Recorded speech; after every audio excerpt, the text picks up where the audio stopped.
Welcome back to show. اب ہم بات کریں گے تھوڑا سا, آج جمعے کا دن ہے نمرہ, تو کچھ اچھی باتیں بھی کرنی چاہیے, کچھ ایسی باتیں کرنی چاہیے جس کا کیا مطلب ہے ہم باقی اچھی باتیں نہیں کرتے؟ نہیں, مطلب دین کے حوالے سے کچھ باتیں کرنی چاہیے. وہ باتیں سب سے اچھی ہوتی ہیں. انسان کی زندگی میں بعض ایسے مواقع بھی آتے ہیں کہ جب اسے اپنی یا اپنے متعلقین کی آئندہ دنوں کی زندگی کے معاملات سے متعلق ایسے فیصلے کرنے یا اقدامات لینے میں ہوتے ہیں جن کے نتائج مستقبل کے پردہ غیب میں چھپے ہوتے ہیں, کنفیوژن ہوتی ہے, اور جن کے بارے میں وہ نہیں جانتا کہ مستقبل میں ان فیصلوں اور اقدامات کے نتائج اس کے حق میں کیسے ہوں گے, بہترین یا پھر بدترین ہوں گے, اور وہ بڑی کنفیوژن کا شکار ہوتا ہے. اور اس کیفیت میں اور یہ کیفیت اکثر اوقات اکثر لوگوں کے ساتھ ہوتی ہے, اور وہ ایک ذہنی کشمکش میں ہوتا ہے کہ کیا فیصلہ کرے, اور اس کا اسلام میں کیا حل ہے.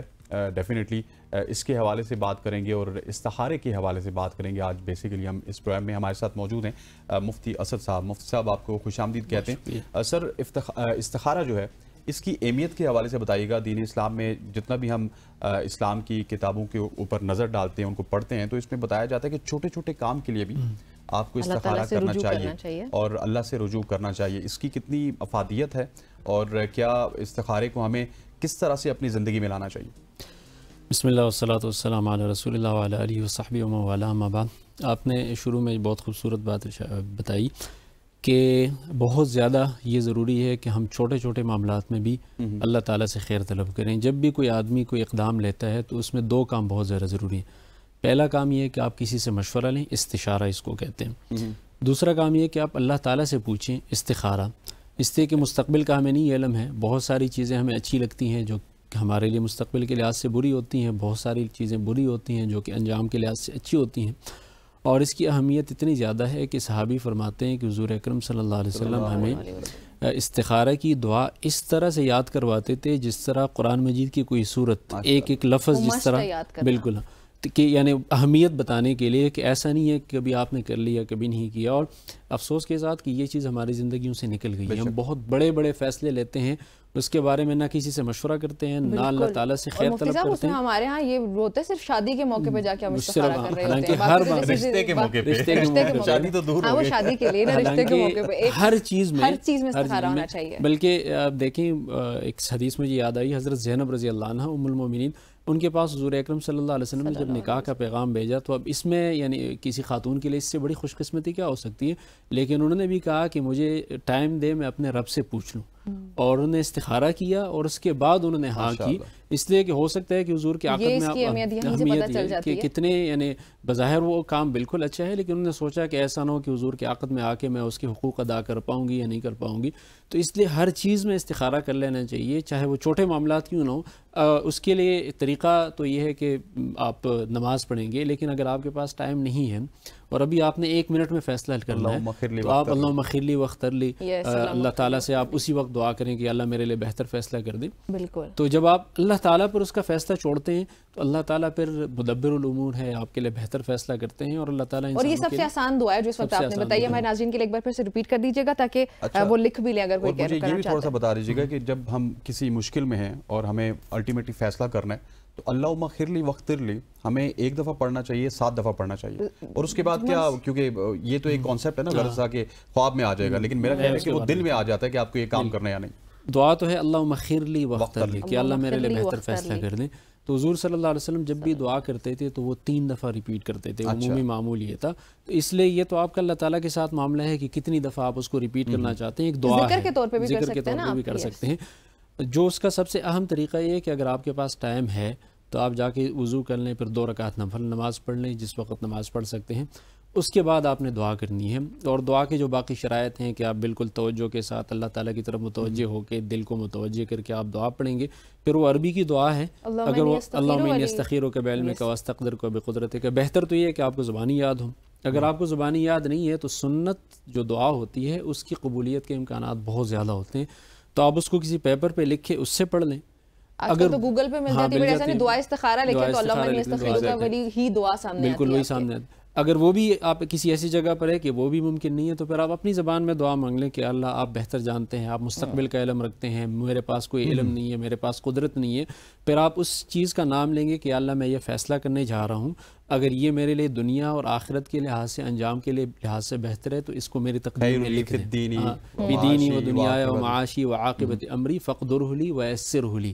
اور اگر یہ میرے لیے بہتر نہیں ہے دین اور دنیا کے لحاظ سے تو اس میں پھر بہت اچھی بات فصرف عنی کی اس چیز کو میری طرف سے پہلے اور وقدر لی الخیر حیث کان میرے لیے بہتر فیصلہ کر دے ثم ارضنی بھی، پھر اس کو مجھے اس پر راضی بھی کر لیجئے. تو یہ دیکھیں کتنی خوبصورت دعا ہے. آپ اس کا ترجمہ سیکھ لیں، پھر آپ اس کو اپنے الفاظ میں. ایک اور کنفیوژن ہوتی ہے کہ جب آپ استخارے کے لیے کھڑے ہوتے ہیں تو وہ جو مقصد ہے وہ تو آپ نے ڈیفینیٹلی جب 2 رکعت نماز استخارہ کریں گے تو وہ مقصد آپ کے دل میں ہوتا ہے.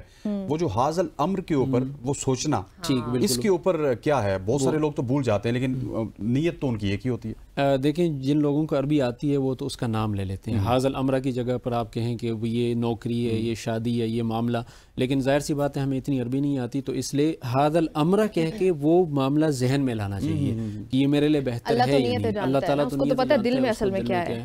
پھر ایک اہم چیز یہ ہے کہ اس کے بعد آپ کو پتہ کیسے چلے گا کہ کون سا کام آپ کے لیے بہتر ہے. تو ہم لوگ جو ہے نا خوابوں کے انتظار میں بیٹھے ہوتے ہیں. خواب ضروری نہیں ہے، یعنی خواب ایک اس میں اللہ تعالیٰ کی طرف سے ایک بشارت ہوتی ہے، کبھی کبھار ہو سکتا ہے ایمان پہ. یعنی اس کا مطلب یہ کہ اس کے بعد آپ یہ عقیدہ رکھیں کہ اللہ تعالیٰ آپ کے لیے بہتر فیصلہ کریں گے، پھر آپ کوئی وہ کام کر گزریں. اور کبھی یہ ہوتا ہے کہ آپ ایک کام کرنا چاہتے ہیں، بالکل ہو رہا ہوتا ہے اور اس میں آخری پوائنٹ پہ جا کے کوئی ایسا ہرڈل آ جاتا ہے کہ وہ نہیں ہو پاتا، تو پھر آپ اللہ تعالیٰ پر بھروسہ رکھیں کہ آپ کے لیے بہتر نہیں. اگر وہ چیز آپ کے ناظرین آپ کے حق میں بہتر ہوتی ہے تو وہ آپ کا دل اس کے لیے مطمئن ہو جاتا ہے، ورنہ کوئی نہ کوئی ایسا بہانہ بنتا ہے کہ وہ چیز ڈیلے ہو جاتی ہے، وہ نہیں ہوتی ہے. یہ بھی آپ کے لیے اشارے آپ کو اگر سمجھنا چاہیں تو ہو سکتے ہیں. ایک کالر ہیں جی ہمارے ساتھ بلال، ان سے بات چیت کرتے ہیں. بلال السلام علیکم. وعلیکم السلام. بلال بتائیے گا اپنا سوال پلیز.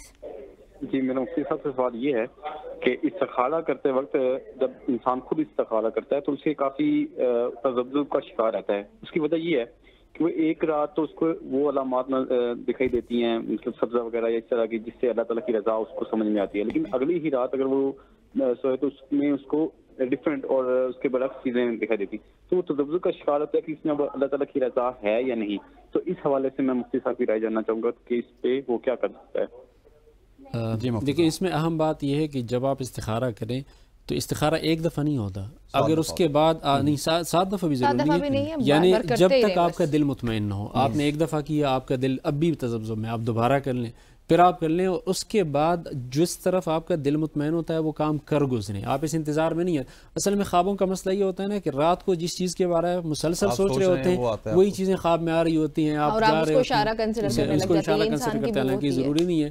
تو اس لیے جب تک آپ تذبذب میں ہیں تو آپ مسلسل استخارہ کرتے جائیں اور پھر اس تذبذب سے نکلیں، وہ کام کریں اور اس میں اللہ تعالیٰ پھر خیر ڈالیں. اچھا مفتی صاحب یہ بھی بتائیے گا کہ صرف رات کو عشاء کے بعد نہیں بلکہ جتنا میں نے اس کی ریسرچ کی، آپ ظہر کے بعد بھی کر سکتے ہیں، آپ مغرب کے بعد بھی کر سکتے ہیں اور آپ عشاء کے بعد بھی کر سکتے ہیں. بالکل ٹھیک ہے، اور یہ تواتر کے ساتھ کرنا چاہیے اور اس میں خواب لازمی نہیں ہے، اس میں آپ کا دل اس طرف راغب ہونا لازمی ہے. عصر اور فجر کے علاوہ تینوں نمازوں کے ساتھ پڑھ سکتے ہیں. پھر اس میں دعا کی قبولیت کے اوقات ہیں، جیسے جمعے کے دن عصر کی نماز کے بعد دعا قبول ہوتی ہے، تو آپ بے شک نفل نماز پہلے پڑھ لیں، دعا بعد میں کر لیں. یا اس کے علاوہ تہجد کے وقت میں دعا قبول ہوتی ہے تو اس وقت آپ دعا مانگیں اور مسلسل مانگتے جائیں. اور پھر جو ہے نا ہم نے ہر کام دوسروں کو سونپے ہوتے ہیں، ہم پھر آن لائن استخارہ کروا رہے ہوتے ہیں، لیکن مسئلہ آپ کا ہے تو مجھے کیا مسئلہ ہو.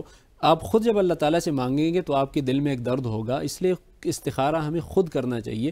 کسی اور کو ہم یہ تو کہہ سکتے ہیں کہ آپ میرے لیے دعا کیجئے کہ اللہ تعالیٰ میرے لیے بہتر فیصلہ کریں، لیکن وہ جو دل کا اطمینان ہے وہ تو میرے دل کا اطمینان ہوگا. تو اس لیے استخارہ خود ہی کرنا چاہیے. جب بھی کسی کو ہم کہتے ہیں نا کہ آپ استخارہ کریں، وہ کہتے ہیں یار میں نے فلاں بندے سے کروا لیا تھا اور اس کا رزلٹ آ گیا، مطلب کہ استخارہ اچھا ہے اور شادی وہی بات ہے. ہمارے ہاں زیادہ تر لوگ شادی کے لیے کرتے ہیں تو رشتہ پکا، اور استخارہ نمرہ کرے گی اور رزلٹ یہ دنیا کو مسجد کے امام صاحب سے کروا لیا آپ نے. بیمار آپ ہیں اور تکلیف مجھے. 5 وقت کی نمازیں ہم نے پڑھنی اور اس کے ساتھ پھر ہم نے ہی استخارہ کرنا خود ہی، وہ تو کوئی دوسرا بندہ. صاحب یہ اس میں کیا ہے، مجھے تو یہ سمجھ نہیں آتی کہ استخارہ آپ نے خود کیوں نہیں کرنا. نہیں دوسرا بندہ تو استخارہ تو دعا ہے نا، آپ کے لیے کوئی بھی دعا کر سکتا ہے کہ اللہ ان کے لیے بہتر فیصلہ کیجئے اس معاملے میں، لیکن وہ جو دل کا اطمینان ہے وہ تو آپ کا دل مطمئن ہوگا نا.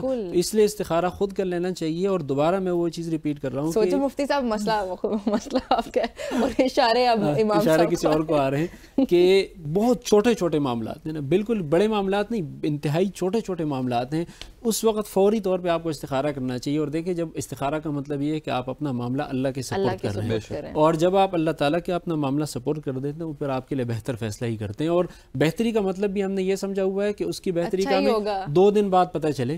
ایک چیز لانگ ٹرم میں آپ کے لیے بہتر ہوتی ہے. ابھی آپ فیصلہ کرتے ہیں 10 سال بعد اس کا رزلٹ آپ کے سامنے آتا ہے. ابھی آپ کو برا لگتا ہے حالانکہ وہ ایٹ دی اینڈ آپ کے لیے اچھا ہوتا ہے. تو اچائی اور برائی کا جو ہم نے سٹینڈرڈ رکھا ہوا ہے وہ اس طرح سے نہیں ہے. اللہ تعالیٰ کی نگاہ میں کچھ اور اچھا ہوتا ہے, وہ آپ کو ہو سکتا ہے. موسیٰ علیہ السلام نے جو دعا کی فرعون کے لیے خلاف دعا کی, 40 سال بعد وہ دعا قبول ہوئی. اور ہم یہ انتظار میں ہوتے ہیں کہ آج ہم نے دعا کی اور کل آج گرین نظر آئے اور کل کالا نظر آئے. کل قبول ہونا چاہیے. ایک سچویشن ایسی ہوتی ہے کہ اب آپ کے پاس ایک راستہ ہے اور آپ اس رائٹ راستے پہ جائیں گے تو آپ کی بچت ہے, لیفٹ پہ جائیں گے تو آپ کو نقصان ہے, اور وہ الٹیمیٹلی سب کو نظر آ رہا ہوتا ہے. تو اس سچویشن میں کیا کرنا چاہیے, کیونکہ عقل بھی تو اللہ نے دی ہے, تو آپ کو شعور دیا ہے کہ آپ اس راستے پہ نہیں جائیں گے تو نقصان ہے. آپ اگر استخارہ کر کے آپ کہیں کہ میں ادھر جاؤں گا تو وہ تو آپ کو پہلے سے ہی پتا کہ آگے کوئی, لیکن استخارہ پھر بھی کر لینا چاہیے. یعنی اگر آپ رائٹ سائڈ پہ جاتے ہیں, اصل میں دیکھیں حضور صلی اللہ علیہ وسلم سے پہلے عربوں میں یہ نحوس چیزوں کو منحوس سمجھنا یہ بہت زیادہ تھا. آپ باہر گئے, آپ نے لومڑی دیکھی تو اس کا یہ مطلب ہے, کعبہ دیکھا تو اس کا یہ مطلب ہے. تو حضور نے سمجھایا کہ دیکھیں ان چیزوں میں تاثیر نہیں ہوتی, تاثیر اللہ کے ہاتھ میں ہے. تو پھر جب آپ کسی چیز کو بہتر سمجھتے ہیں تب بھی آپ وہ معاملہ بھی اللہ کے سپورٹ کرتے ہیں اور پھر اسی رائٹ پہ چلتے ہیں تو اللہ تعالیٰ اس کے لیے پھر آپ کے لیے اس میں خیر لکھتے ہیں. تو بے شک آپ کو لگ رہا ہو کہ یہ آپ کے لیے بہتر ہے تو اللہ تعالیٰ سے پھر بھی خیر مانگنا چاہیے اور اس کے بعد اسی راستے پہ جانا چاہیے, اور پھر اللہ تعالیٰ آپ کی دعا کی برکت سے اس کا انجام بہت اچھا کر دیتے ہیں. اور وہاں پہ اللہم اغفر لی وقت لی, ہاں اللہم اغفر لی, یعنی اگر آپ کے پاس ٹائم ہے تو آپ نماز پڑھ لیں, نماز پڑھ لیں. اگر آپ کے پاس ٹائم ہے, اگر نماز فوری طور پہ آپ نے فیصلہ کرنا ہے تو آپ اللہ تعالیٰ سے لیکن ویسے آپ نے بتایا نا کہ ہم تو اس کو ذکر کے طور پہ بھی اس دعا کو پڑھ سکتے ہیں. سب سے مختصر سے چھوٹی سی دعا ہے, باقی استخارے کی دعائیں وہ 5-6 لائنوں کی ہیں, چلیں یہ آسان سی ہے, تو بندہ ذکر کے طور پہ کرتا رہے اور اپنے جو بھی مسائل ہیں وہ اللہ تعالیٰ کے سپرد کرتا رہے. اچھا مفتی صاحب یہ بتائیے گا, ایک کوئی ایسی صورتحال ہوتی ہے جہاں پہ استخارہ کرنے کی ضرورت نہیں ہوتی, حرام اس کو کہہ سکتے جیسے ہیں؟ مثال کے طور پہ اگر آپ نے عمرے کا ارادہ نہیں, جیسے حج آپ پر فرض ہے اور آپ استخارہ کر رہے ہیں کہ میں حج کروں یا نہ کروں, تو وہ تو آپ نے کرنا ہی کرنا ہے. اسی طرح کوئی یہ جیسے آپ کوئی حرام نوکری ہے اور آپ کے لیے استخارہ کر رہے ہیں کہ جی میں کروں یا نہ کروں, وہ تو ہے ہی حرام. تو اس لیے حرام میں فرض میں استخارہ نہیں ہوتا. استخارہ اس چیز میں ہے جو مباح ہے. آپ اس سائڈ پہ بھی جا سکتے ہیں, اس سائڈ پہ بھی جا سکتے ہیں, آپ کو سمجھ نہیں آ رہا کہ آپ کون سا فیصلہ کریں, تو اس صورت میں استخارہ کرنا چاہیے. تو اس طرح فرض, واجب اور حرام چیزوں میں استخارہ نہیں ہوتا, اور اس میں استخارہ نہیں جو انڈرسٹوڈ ہے, وہ انڈرسٹوڈ ہے, جو دین کی طرف سے جو اللہ تعالیٰ نے رولز بتا دیں اس میں, کہ وہ تو نصوص میں آیا ہے کہ یہ چیز آپ کے لیے ضروری ہے, یہ چیز ضروری نہیں ہے. عمرہ چونکہ آپ ابھی بھی کر سکتے ہیں, بعد میں بھی کر سکتے ہیں, اس میں آپ استخارہ کر لیں. استخارہ کر لیں کہ آپ کو ابھی کر لینا چاہیے یا کچھ دیر بعد کر لینا چاہیے. ویسے تو جو عمرہ کرتا ہے وہ کہتا ہے بلاوا آیا ہے, بلاوا ہے, لیکن دیکھیں وہ کچھ اوقات ایسے ہوتے ہیں کہ ابھی آپ جاتے ہیں عمرہ کے لیے نہیں جاتے, اس وقت آپ اگر ٹھہر جائیں اس کے لیے آپ کے لیے اس میں ٹھہرنا کوئی مسئلہ حل ہو سکتی ہے.